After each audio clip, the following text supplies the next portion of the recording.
परवेज हुदबॉय ने कोई एक बयान दिया था, कोई आज से मैं कोई 2-3 हफ्ते पहले, जिस पे जो अब सरफेस पे आया है, हाँ जिसके ऊपर बहुत सारे लोगों को बड़ी ना कोई मुसीबत पड़ी भी है। तो मुझे एक आधे हमारे एक मौलवी साहब हैं, उन्होंने भी मुझे कहा कि मुझसे मेरा उनसे राब्ता करवा दें। मैंने कहा भाई मेरा परवेज हुदबॉय साहब से राब्ता नहीं है और मैं किसी भी बंदे से राब्ता खुद नहीं करता कि कहीं उसके ऊपर कोई इस तरह की हाँ बात ना आ जाए, स्पेशली जो पाकिस्तान में रहते हैं। और मेरा उनसे वाकई कोई राब्ता नहीं है। मुझे नहीं पता कि वो एथियस्ट हैं या नहीं है, जो ये लोग जो दावा करते हैं, मेरा नहीं ख्याल वो एथियस्ट। जो बंदा अपने मुंह से ना कहे, हम तो वही कहेंगे ना जो अपने मुंह से कहता है। अगर गालिब कहता है कि भाई मैं एथियस्ट हूं, तो मैं कहूंगा ठीक है हम्म एथियस्ट है। हम्म या साइंस जर्नी अगर अपने मुंह से कहता है कि मैं बुद्धिस्ट हूं, तो ठीक है। अगर वो अपने मुंह से एथियस्ट कहता है, unless it prove something otherwise, तो वी कांट से एनीथिंग। तो बहरहाल तो मेरा उनके साथ कोई राब्ता नहीं। तो बहरहाल उन्होंने क्या कहा, परवेज हुदबॉय जो इतने बड़े साइंसदान है, कहाँ पे पढ़ाए हुए सर वो? एमआईटी से तो उन्होंने पीएचडी की है और पढ़ाते मेरे ख्याल प्रिंसटन यूनिवर्सिटी में पढ़ाई है। प्रिंसटन में भी मेरे ख्याल है, हार्वर्ड में भी वो पढ़ाते रहे हैं, पाकिस्तान इस्लामाबाद कायदे आज़म यूनिवर्सिटी में वो फिजिक्स के चेयर रहे हैं। जब मैं यूनिवर्सिटी में था तो उन दिनों वो जो थे वो डीन थे फिजिक्स डिपार्टमेंट के। तो उनके हाँ। क्यों मैं इसलिए ये बात बता रहा हूं, क्योंकि अभी एक वो मौलवी है इब्तिशाम, इब्तिसाम एलाई जहीर। हम दोनों में से भाइयों से मुझे नहीं पता कौन हाँ। सा भाई था, इब्तिशाम ही था मेरा ख्याल। हम्म तो ताना क्या मार रहा, वो साइंसदान कहने को जिसने आज तक सुई भी नहीं याद की। न्यूक्लियर फिजिक्स का हम सुई याद करना नहीं है। ये वो वाहिद साइंसदान है जिसके ऊपर दुनिया आप लोग फख्र कर सकते हैं। अब्दुल सलाम पे तो नहीं किया हाँ क्योंकि वो कादियानी था। ये वो वाहिद साइंसदान है जिसने इतने लोगों को, बच्चों को पढ़ाया, जो आगे से पता नहीं सैकड़ों की तादाद में उन्होंने आगे से पीएचडी की हैं और वो साइंसदान बने हैं। और उन्होंने पता नहीं, वो अभी टेस्ला में काम कर रहे होंगे, जो न्यूक्लियर प्रोपल्शन की तरफ काम कर रहे होंगे, फिशन की तरफ काम कर रहे होंगे। तो ये वो आदमी है। तो आप उसके ऊपर कर रहे हैं क्यों? क्यों, क्या तकलीफ है आपको उससे? उसने एक ऐसी बात कर दी, उन्होंने कहा कि लड़कियां जो अबाया या हिजाब पहनती हैं वो नॉर्मल नहीं है बल्कि एब नॉर्मल है वो। और उन्होंने ये उसका जवाब ये दिया कि आज से कुछ अर्सा पहले हमें कोई बच्ची नजर नहीं आती थी बुर्का अबाया पहने हुए कायदे आजम यूनिवर्सिटी में या कोई, लेकिन बहुत अब कम थी। इवन के 267 में जब मैं भी था उधर, तो अगर लड़कियां हैं तो आपको 20 में से एक दो लड़की ऐसी नजर आएगी जिसने अबाया किया होगा, बाकी सब निकाब वाली तो बहुत ही कम थी। अबाया वाली होती थी, निकाब वाली तो बहुत ही कम थी। और उनमें जो क्या कहते हैं, जो अब बहुत ज्यादा हो गई हैं, जिसकी वजह से उनकी परफॉर्मेंस जो है वो नीचे जा रही है। और उन्होंने खैर एजुकेशनल परफॉर्मेंस की बात की। तो मैंने पहली बात इसको वैसे देखते कि नॉर्मल और एबनॉर्मल का मतलब क्या होता है। नॉर्मल वो चीज होती है जो आम हो रही हो, आम तौर पे हो रही हो। उसका मतलब ये नहीं कि वो सही है या बुरी है। और ये एबनॉर्मल, क्योंकि पाकिस्तान में एक वो कॉन्सेप्ट है कि एबनॉर्मल कह दिया किसी को तो मतलब कोई अपाहिज है, दिमागी तौर पे फारिग है। एबनॉर्मल का कोई गाली समझा जाता है। एबनॉर्मल अब ये ऐसे हैं कि मॉडर्न कपड़े अफगानिस्तान में पहनना अंदर तालिबान, वो एबनॉर्मल होगा काम। लेकिन अफगानिस्तान जैसे मुल्क में अबाए पहनना, शटल कॉक बुरके पहनना, वो अब नॉर्मल है।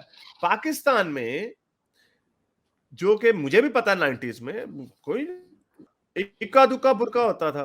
तो अब ये जो है थोड़े बढ़ते जा रहे हैं। तो अब उन्होंने उस पॉइंट से कहा कि ये नॉर्मल है, नॉर्मल है। अच्छा, आगे मैंने अब एजुकेशनल पे उनकी परफॉर्मेंस में फर्क पड़ता है कि नहीं पड़ता, भाई इसमें तो कोई शक, फिजिकली तो पड़ता ही पड़ता, इसमें तो कोई शक की बात नहीं। पाकिस्तान में कितनी गर्मी पड़ती है सर, काला बुरका पहन के लोग फिर रहे हो, काला रंग बहुत सर, बहुत बहुत। एब्जॉर्ब भी ज्यादा इस्लामाबाद की करता। गर्मी में आप अप्रैल के बाद काला पहन के नहीं फिर सकते, बहुत मुश्किल है। और मैं तो कहता हूँ वो लड़कियां, और एक बात आपको मैं बता दूं, आप किसी भी लड़की से पूछ लें, औरत से पूछ लें, खुद आप ऑब्जर्व कर लें, बेचारी बुरके वालियों के पास से बू आती है।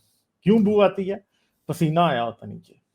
बड़े गर्क हुए होते हाँ हैं। और एक तो ये है ना, चलो हिजाब पाया पहना हुआ है, बाल ढके हुए हैं।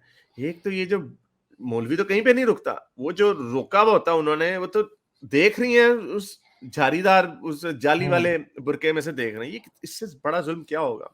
खुद तो दुनिया के मजे लेने हैं, हरियाली देखनी है, खूबसूरती दुनिया की देखनी है, और वो बेचारी देखने की हद तक भी, यानी नहीं आंखों देख वाले सकते। लोगों को अंधा किया हुआ इन्होंने, आंखों हम्म वाले लोगों को।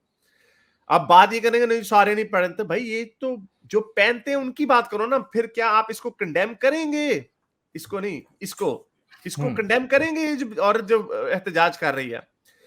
खुद पहननी है, पैंटे कमीजें पहन लेनी है, वैसे इनको औरतों की दफा इनको वो याद आ जाती है, अब अपना कल्चर याद आ जाता है, मजहब याद आ जाता। तो बहरहाल मैंने वो हमारी मेरी मेरी आजकल वो को होस्ट हैं नूरिया खान, उनसे मैंने पूछा, क्योंकि वो भी एक स्टेज में ऐसी से गुजरी थी जब उन्होंने हिजाब पहना था, उन्होंने बुर्का नहीं पहना था, मेरा ख्याल निकाब नहीं पहना था शायद। तो उनसे मैंने पूछा कि आपने जब पहना था, तो उन्होंने कहा कि मुझे मेरे उनके पास पूरा एविडेंस है उनके माँ-बाप का भी, कि उन्होंने भी नोटिस किया कि उनके ग्रेड्स जो है वो नीचे चले गए। वो अभी भी वो ये कह रही थी, मुझे नहीं पता ऐसा क्यों हुआ, लेकिन she wanted to play sports as well, वो स्पोर्ट्स भी नहीं खेल सकती थी। उनके ग्रेड्स नीचे गए, वो ये नहीं कहा, उन्होंने ये हतमी तौर पे नहीं कहा कि इसी वजह से हुआ, लेकिन ऐसा हुआ ज़रूर कि जिन 3 साल उन्होंने बुर्का या हिजाब पहना, उन 3 सालों में उनके परफॉर्मेंस जो थी, एजुकेशनल परफॉर्मेंस नीचे गई। अब इसके पीछे कुछ साइकोलॉजिकल वजूहात भी हो सकती हैं कि यार मेरे ऊपर क्यों ये ज़ंजीरें डली हुई हैं, बाकियों के ऊपर नहीं डली हुई। और इसके साइकोलॉजिकल इम्पैक्ट हो सकता है, इसका फिजिकल इम्पैक्ट तो है ही है। आप जैसा बताया, आपसे एक एक्स्ट्रा बू सी आ रही हो, या ठीक है, मे बी ना भी आए, आप डिओड्रेंट वगैरह भी अच्छे लगा लें, लेकिन सारे डिफरेंट मुहर्रकात होते हैं, दैट प्लेज अ रोल। तो इसमें कोई ऐसी बात नहीं उन्होंने की जिसमें आपको इतना छटपटाने की जरूरत है। आपने जुल्म किया हुआ लोगों पे, अपनी 50% औरतों पे। ये अभी पाकिस्तान लकी है कि 50% औरतें, 100% औरतें नहीं इस तरह की करी, जो 50% आपकी आबादी का हिस्सा है। लेकिन आपका नंबर जो बढ़ रहा है, जिसको आप वर्चुअस थिंग दिखा रहे हैं, वो तो बढ़ रहा है ना। वो जाहिर बात है, इफेक्ट तो पड़ेगा ना। मेरे ख्याल है कि अगर आप बुर्का पहनेंगे तो फिजिकली भी आप पे फर्क पड़ेगा। दूसरी बात है कि आप एक रिस्ट्रिक्टेड से बन गए, साइकोलॉजी पे भी कोई ना कोई बुरा फर्क तो पड़ता ही होगा इसका, ऐसा नहीं है कि नहीं पड़ता होगा। एब्सोल्युटली सर, पड़ता होगा, क्यों नहीं पड़ेगा। जब आप बाकी लड़कियां, और स्पेशली वेस्टर्न मुल्कों में बाकी लड़कियां नॉर्मल कपड़े, जीने शर्ट पहन के फिर रही हैं, आपने अपने आप को ये काला घोस्ट फिर रहा है, काला कपड़ा ऊपर डाला हुआ है, जो सा भी रंग है, आपको क्यों नहीं होगा। तो ये साइकोलॉजिकल इसका इम्पैक्ट आएगा ही आएगा, सारी सी बात है, इसमें कोई ऐसी बात ही नहीं है। मेरे इस नेक काम को जारी रखने के लिए मुझे पेपैल या पेट्रियन पे जरूर सपोर्ट कीजिए, ताकि मैं अपना पैगाम ज़्यादा से ज़्यादा लोगों तक पहुंचा सकूं।